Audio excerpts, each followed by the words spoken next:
I never thought I'd wake up one morning and decide to orchestrate something that would change my family forever. But when my son-in-law dropped the idea of moving his aging parents into my new house in the woods, and he expected me to just accept it, I felt anger, betrayal, and a resolve I never knew I had. Was I wrong for what I ultimately did? Would you have done the same if you were in my shoes? That's what I want you to ask yourself as you hear how this whole thing unfolded. It began when I bought that little cabin deep in the forest, the one I'd dreamed of since retiring. I'd been a city dweller my whole life, watching asphalt, honking horns, concrete walls. But after 35 years working, raising a family, I wanted a sanctuary. I found a secluded property bordered by pines and maples, a creek trickling behind deer trails crossing the yard at dusk. It felt like the perfect escape. I refurbished the house, new wood floors, big windows facing the trees, a cozy fireplace, and I envisioned quiet days reading, tending a garden, maybe writing more. I invited my daughter, Anna, and her husband, David, to visit often.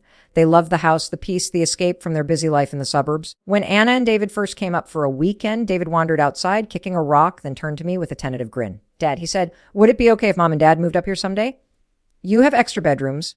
Land, it seems ideal for them. My heart sank. His parents, my in-laws, were kind people, but they lived 2 hours away, depended heavily on my son-in-law and daughter for support, had health issues, old creaky bones, little privacy, and most of all, this was my retreat. I hadn't asked to overload my sanctuary with the burdens of another generation. I stammered. I haven't thought about it.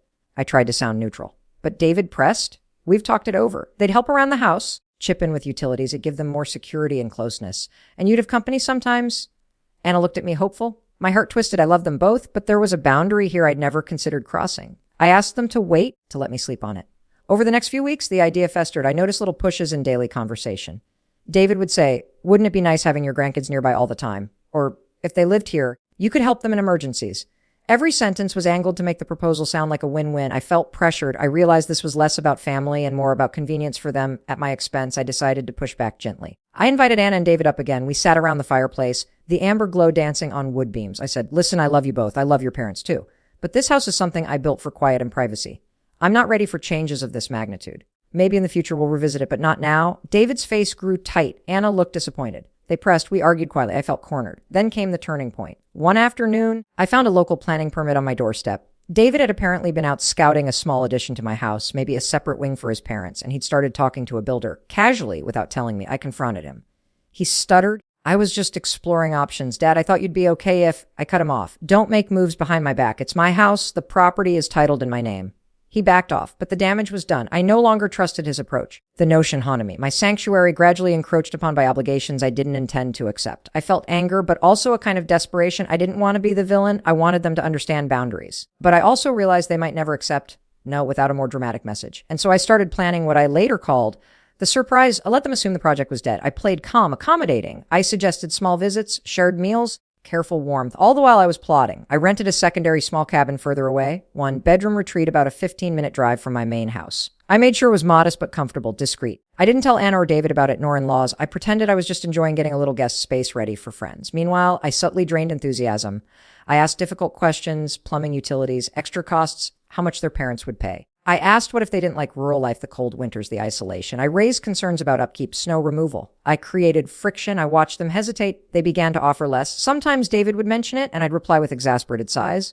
I don't know if this is realistic. All of this was a prelude. Then one morning, I told Anna I needed her help to clean the guest cabin I'd been working on. She came.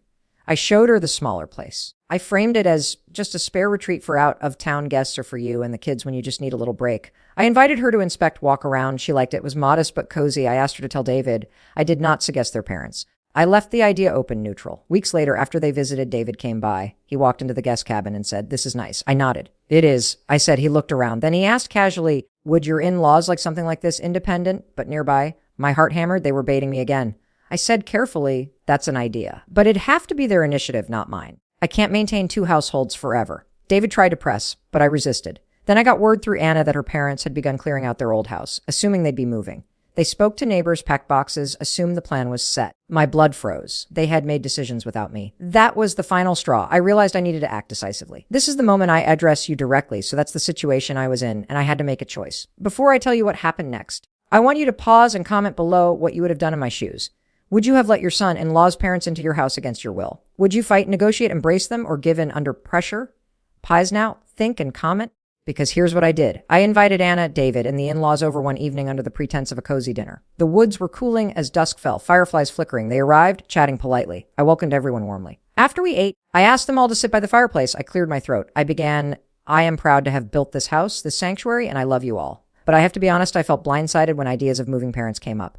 I feel pressured, taken for granted, and I cannot make that decision unilaterally. I want you to understand how this feels. I watched faces tighten, then I said, here is what I am proposing instead. I led them to the guest cabin, lit and warm. I showed plumbing, wiring, heating, all functional. I explained, this is what I have set aside. It's not fully perfect, but it's livable, comfortable. If your parents want to relocate, this is the space I can offer, something independent, respectful of boundaries.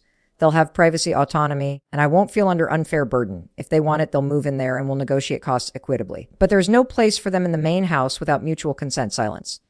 Anna's eyes watered.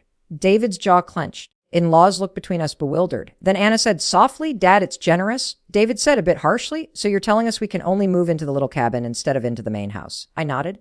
Yes. That's my boundary. There was tension. David spluttered. I swallowed firm. I'm sorry you feel that way. But this is my home. I hope they'll be comfortable there rather than in the bigger house. They debated. The in-laws protested it's not ideal. I acknowledged that it wasn't ideal, but better than coercion. I told them I'd be open to upgrading utilities later if they proved responsible. Gradually, they quieted. Over weeks, they inspected the cabin, settled details, budgets. They had conversations with me about plumbing, winter insulation, roads.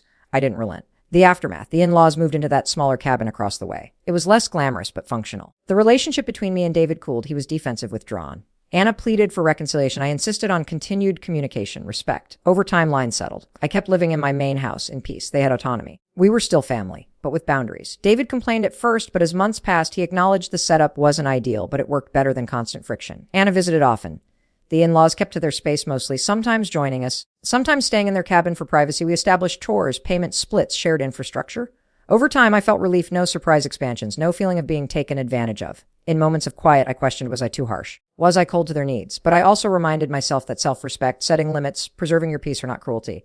If I had given in to every demand, I would have lost myself, despised my sanctuary, begun resentment, slow cooking. So to you watching, I ask, was I wrong? Did I act too forcefully? Would you have found another path? Tell me, like this video if you were on my side. Subscribe for more stories like this. Share your final thoughts on this whole mess in the comments section. What do you think was fair? What would you have done differently? I'll see you all in the next story.